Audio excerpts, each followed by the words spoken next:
Terron Armstead, all-pro left tackle for the Miami Dolphins, and you're here listening to the three-point conversion.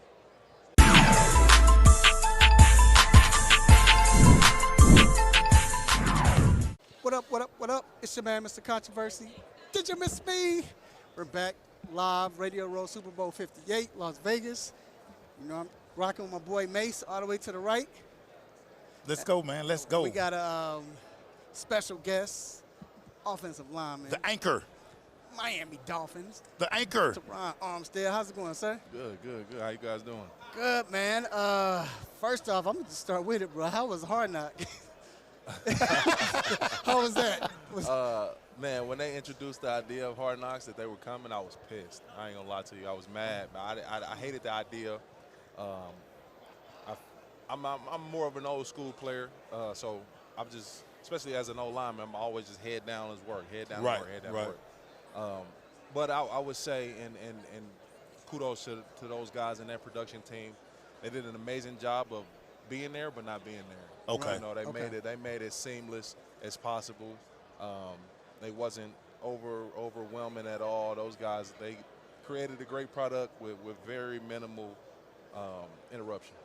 You and I were talking before we started the interview how about I love myself some offensive linemen, the big athletes on the field. Just talk about the importance of the position and how everything starts up front with you guys, whether it's offensive line or defensive line. Talk about that part of it for us. Yeah, you hear that notion a lot. Everything starts up front, but you got to really be a football mind to know what that means and know the importance and the magnitude that the offensive line play. Like, it really is no success offensively without the big guys up front. Right. And we're not the guys that get the notoriety and many accolades and all the press and all that good stuff, which is that's perfectly fine with us. That's not why we do the job.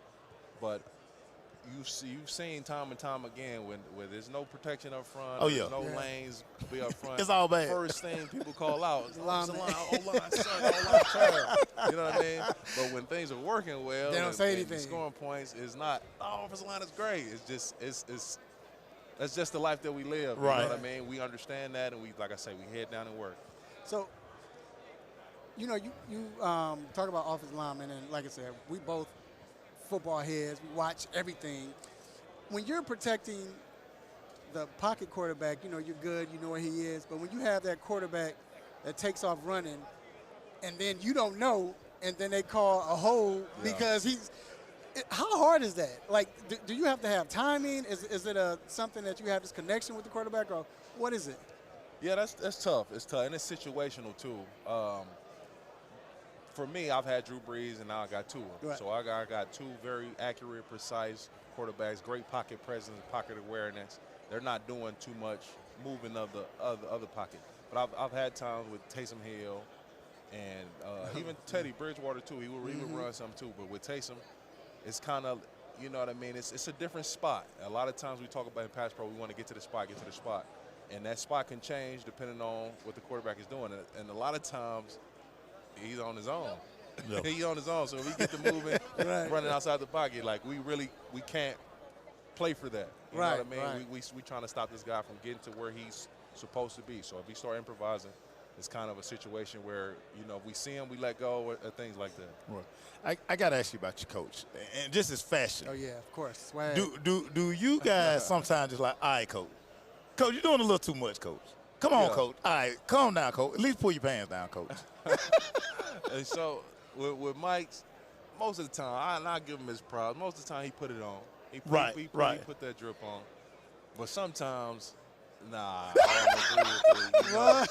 And I don't got no problem telling him knew that it. either. I Yeah. knew it. Sometimes but he loves it though. He's having so much fun because now people expect him to, you know, what Mike McDaniels wearing, what shoes he got on. Right. And he's having a good time with that too. Mike is the man. That's Money Mike.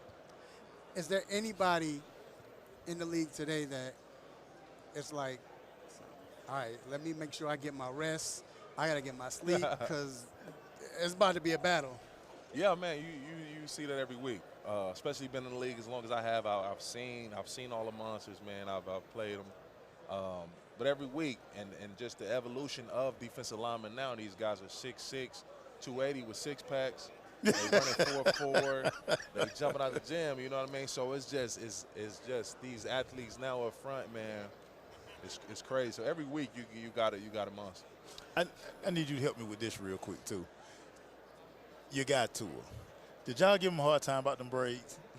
You had to. You had to. It actually worked well for him.